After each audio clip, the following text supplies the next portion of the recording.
Hello दोस्तों, the recent podcast में आपका स्वागत है। तो आइए आज फिर से शुरू करते हैं एक सच्ची और डरावनी घटना। मेरा नाम मेहका है और अब मैं 27 साल की हो चुकी हूँ।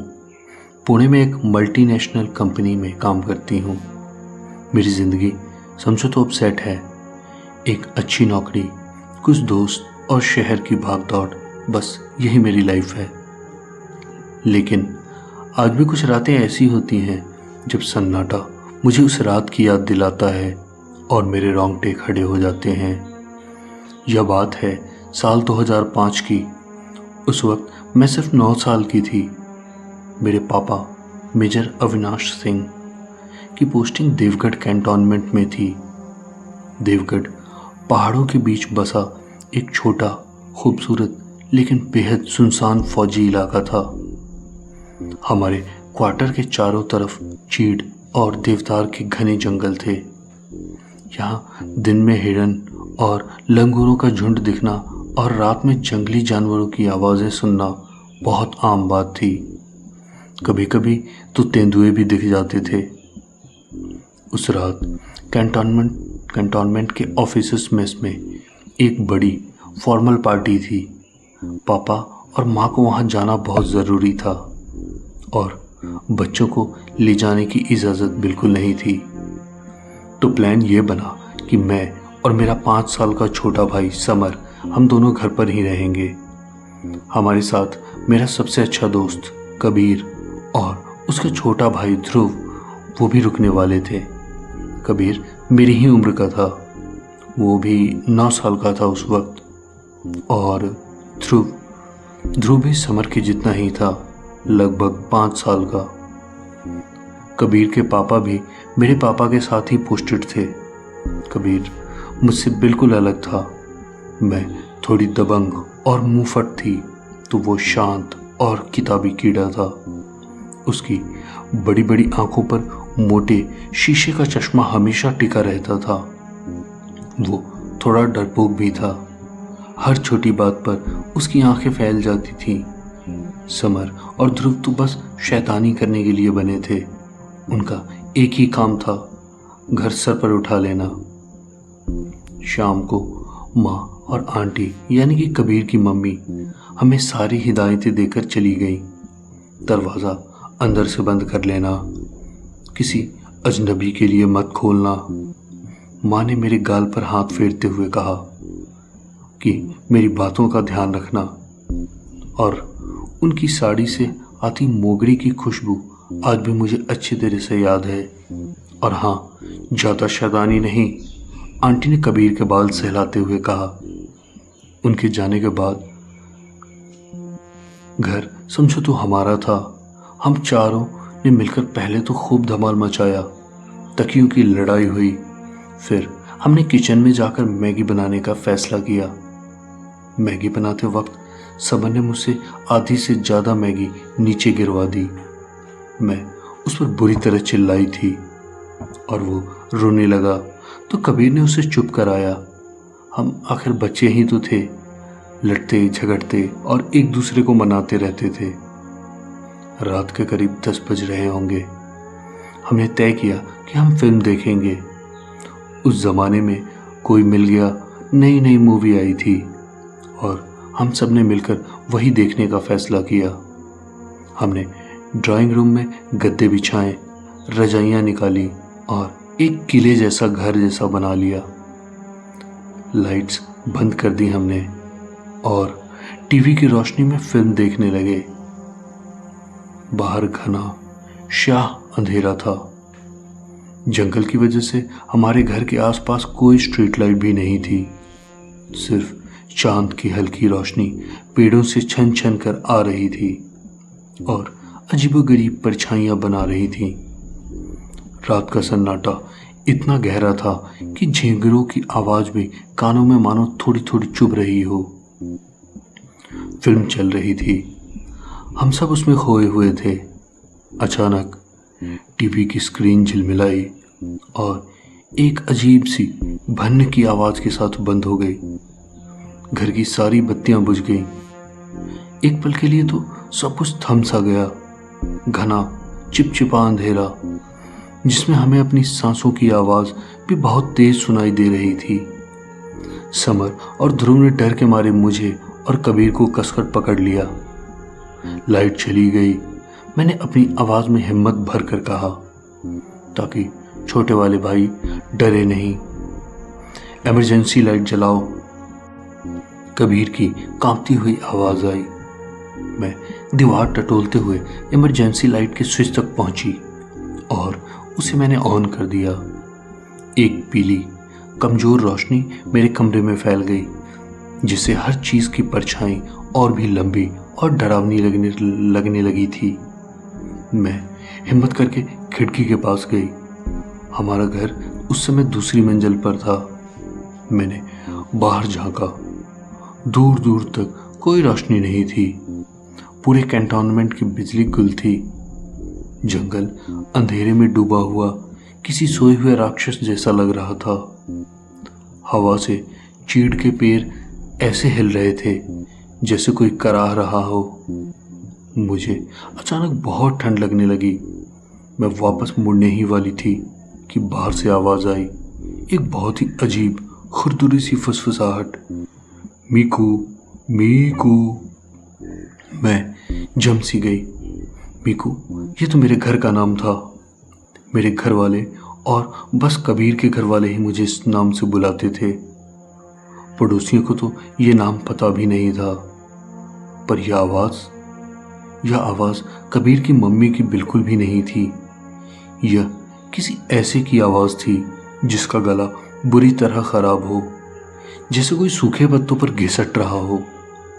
फिर भी उस आवाज़ में कुछ ऐसा था जो दिमाग को धोखा दे रहा था, जैसे वो जानी पहचानी हो। मेरा दिल जोर जोर से धड़कने लगा। खून जैसे नसों में जाकर जम गया हो ही नहीं सकता। आंटी तो पार्टी में थी, जो यहाँ से मीलों दूर थी। वो यहाँ कैसे हो सकती हैं?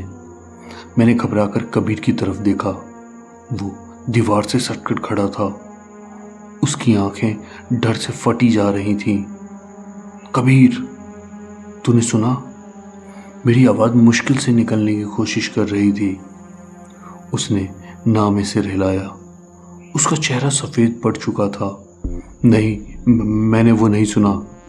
पर मैंने तुम्हारी मम्मी की आवाज़ सुनी। वो मेरा नाम पुकार रही थी। क्या? मैं चौंक गई। हाँ, उसने फुसफुसाते हुए कहा। उन्होंने कहा, कबीर बेटा, कबीर। उनकी आवाज़ भी वैसी ही थी जैसे तुम बता रही हो, अजीब और डरावनी। हम दोनों एक दूसरे को घूरती आंखों से देखते रह गए। हमारे पैरों के नीचे से जैसे ज़मीन खिसक गई हो। यह नामुमकिन था। हमारी माएँ यहाँ हो ही नहीं सकती थीं। तो फिर यह कौन था और उसे हमारे नाम कैसे पता थे? तभी समर, जो अब तक मेरी टांग से चिपका हुआ था, बोला, दीदी, मैंने भी आवाज़ सुनी। एक आंटी पीछे वाले दरवाजे पर थी। और उसके पीछे ध्रुव ने भी कहा, मैंने एक अंकल को किचन की खिड़की के पास देखा। अब हमारा डर 100 गुना बढ़ गया। यह क्या मजाक था? क्या बाहर एक से ज़्यादा लोग थे? हम चारों बच्चों का डर अब साफ दिख रहा था। कबीर के माथे पर पसीना आ गया था और चेहरा डर से बिल्कुल सूख गया था। मैंने कसकर समर का हाथ पकड़ लिया। उसका छोटा सा हाथ बर्फ जैसा ठंडा पड़ रहा था। चुप, सब चुप रहो, मैंने डरते लेकिन हिम्मत दिखाते हुए कहा। मैं बड़ी थी, मुझे उन्हें संभालना था, पर मेरी खुद की हालत खराब हो रखी थी। हम दौड़कर खिड़की के पास गए और उसे कसकर बंद कर दिया। सारे दरवाजे चेक किए, सब बंद थे। फिर हम सब अपने बनाए हुए गद्दों के किले में घुस गए और एक दूसरे से चिपक कर बैठ गए। किसी मुंह से एक शब्द नहीं निकल रहा था। बस हमारी तेज सांसों से और धड़कती दिलों की आवाज़ से लग रहा था कि वो वातावरण भारी हो रहा है। बाहर से फिर आवाज़ आई, इस बार और भी पास से, जैसे कोई हमारी खिड़की के ठीक नीचे खड़ा हो। मिकू, दरवाज़ा खोलो, कबीर बाहर आ जाओ। वो आवाज़ें एक साथ गूंज रही थीं, एक दूसरे में मिलती हुई एक खौफनाक सुर बना रही थीं। हमने अपने कान हाथों से बंद कर लिए। समर और ध्रुव तो रोने लगे थे। उनका रोना सुनकर हमारा डर और बढ़ गया। मुझे लगा जैसे मेरा दिल अब फट जाएगा। वो अंदर आ जाएंगे। कबीर रोते हुए बोला, नहीं आएंगे, दरवाज़ा बंद है। मैंने उसे डांटा, पर मेरी अपनी आवाज़ में डर साफ झलक रहा था। अब मैं हिम्मत करने का दिखावा नहीं कर पा रही थी। तभी हमें खिड़की के शीशे पर एक खरोंच की आवाज़ सुनाई दी, खरच खरच, जैसे कोई अपने लंबे नाखूनों से शीशे को खुरच रहा हो। हम सब ने एक साथ उस तरफ देखा। इमरजेंसी लाइट की कमज़ोर रोशनी में हमें कुछ साफ नहीं दिखा, पर वो आवाज़ हमारे दिमाग में हथौड़े की तरह बज रही थी। हम सब बुरी तरह डर गए थे। हमने फैसला किया कि हम फिल्म को फिर से चलाएंगे ताकि बाहर की आवाज़ें सुनाई ही न दें। जब लाइट वापस आई तो मैंने कांपती हाथों से वीसीआर चलाया और फिल्म की आवाज़ बहुत तेज़ कर दी। हम फिल्म देखने की कोशिश कर रहे थे, पर हमारा ध्यान बार बार दरवाजे और खिड़की की तरफ जा रहा था। घर की हर छोटी सी आहट पर हम उछल पड़ जाते। पता नहीं कितना वक्त ऐसे ही गुजरा। आखिरकार जब हमने बाहर गाड़ी के आने की आवाज़ सुनी तो हमारी जान में जान आई। पापा मम्मी आ गए थे। हमने दौड़कर दरवाज़ा खोला और उनसे लिपट गए। हमने उन्हें सब कुछ बताया, वो आवाज़ें, वो खरोंच, सब कुछ। पापा ने हमारी बात सुनकर हंस दिया।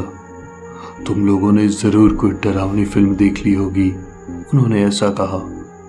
और जंगल में रात को जानवर बोलते हैं, बेटा हवा से भी अजीब आवाज़ें आती हैं, तो तुम्हें डरना नहीं चाहिए था। माँ ने भी हमें समझाया, हाँ तुम लोगों को वहम होगा, चलो अब सब सो जाओ। उन्होंने हमारी बात पर बिल्कुल यकीन नहीं किया। उन्हें लगा कि यह हमारा बचपना या कल्पना है। हम उस रात बहुत मुश्किल से सो पाए। इसके बाद जिंदगी आगे बढ़ गई। पापा का ट्रांसफ़र हो गया और हम देवगढ़ से चले आए। मैं और कबीर भी अलग हो चुके थे। बस कभी कभार फ़ोन पर बात हो जाती। वो रात धीरे धीरे एक धुंधली याद बनकर रह गई। फिर लगभग 9 साल बाद मैं कॉलेज की छुट्टियों में घर आई हुई थी। पता चला कि कबीर का परिवार भी पास के शहर में आया हुआ है। हमने मिलने का प्लान बनाया। हम एक कैफ़े में मिले। 9 सालों में हम दोनों बहुत बदल गए थे। कबीर अब लंबा हो गया था, उसका चश्मा वो भी स्टाइलिश हो गया था, पर उसकी आंखों में वही पुरानी मासूमियत थी। हम पुरानी बातें कर रहे थे, स्कूल के किस्से, फौजी क्वार्टरों की ज़िंदगी। हंसते हंसते मैंने अचानक उससे पूछ लिया, तुझे देवगढ़ वाली वो रात याद है जब हम अकेले थे और लाइट चली गई थी? मेरे इतना कहते ही कबीर के चेहरे से मुस्कान गायब हो गई। उसने अपनी कॉफ़ी का कप नीचे रखा और मुझे घूर कर देखने लगा। मुझे लगा था सिर्फ मैं ही उस रात को याद करके आज भी डरता हूँ। और फिर हमने उस रात को फिर से जिया। उसने बताया कि उसे आज भी वो खुरदरी आवाज़ साफ याद है जो मेरी माँ की नकल कर रही थी। उसने एक और बात बताई जो मैं लगभग भूल चुकी थी। जब वो आवाज़ें बंद हुईं तो खिड़की पर खरोंचने की आवाज़ आई थी, याद है? मुझे आज भी अपने सपनों में वो आवाज़ सुनाई देती है। हम दोनों हैरान थे कि हमारी यादें कितनी मिलती जुलती थीं। हमने सोचा चलो ध्रुव से पूछते हैं। कबीर ने ध्रुव को फ़ोन लगाया। ध्रुव अब 14 साल का हो चुका था। जब कबीर ने उससे पूछा तो वो एक पल के लिए चुप हो गया, फिर बोला, हाँ भैया याद है, मुझे कई सालों तक सपने आते थे कि एक बहुत लंबी सी औरत जिसकी मुस्कान बहुत अजीब थी हमारी खिड़की से अंदर झांक रही है। यह सुनकर मेरे भी रोंगटे खड़े हो गए। तो ध्रुव ने कुछ देखा भी था। हमने मेरे भाई समर को भी फोन किया। उसे बस इतना याद था कि लाइट गई थी और हम सब बहुत डर गए थे। उसे आवाजें या बाकी कुछ ठीक से याद नहीं था। शायद वो बहुत छोटा था। उस दिन कैफे में बैठकर मुझे एहसास हुआ कि वो हमारा वहम या सपना नहीं था, वो हकीकत थी। उस रात हमारे घर के बाहर कुछ तो था, कुछ जो बहुत बुरा और अनजाना सा था। पता नहीं वो क्या था। कोई इंसान जो हमें डरा रहा था, पर उसे हमारे घर के नाम कैसे पता थे और दूसरी मंजिल की खिड़की तक कोई कैसे पहुंच सकता था। और ध्रुव ने जो लंबी औरत देखी, आखिर वो कौन थी। आज मैं 27 साल की हूं। मेरा दिमाग हर चीज में लॉजिक ढूंढता है। मैं खुद को समझाती हूँ कि शायद वो हवा की आवाज होगी या किसी जानवर की, शायद किसी ने सच में शरारत की हो। लेकिन मेरे दिल का एक कोना जिसमें आज भी वो 9 साल की मीकू जिंदा है, जानता है कि वो आवाजें किसी इंसान या जानवर की नहीं थी, वो कुछ और था। पहाड़ों में रहने वाले लोग अक्सर छलावा या बुड़बुड़ जैसी अजीब चीजों की बातें करते हैं। ऐसी आत्माएं जो दूसरों की आवाज की नकल करके लोगों को बहकाती हैं, जैसे स्किन वॉकर या फिर निशिडांक जो रात को आवाज लगाती हैं। क्या वो उनमें से ही कोई था? मैं नहीं जानता और शायद कभी जान भी नहीं पाऊंगी। पर आज भी जब रात में घना अंधेरा होता है और हवा से खिड़कियां खड़खड़ाती हैं, तो मेरे कान किसी अनजानी खुरदरी आवाज के लिए खड़े हो जाते हैं।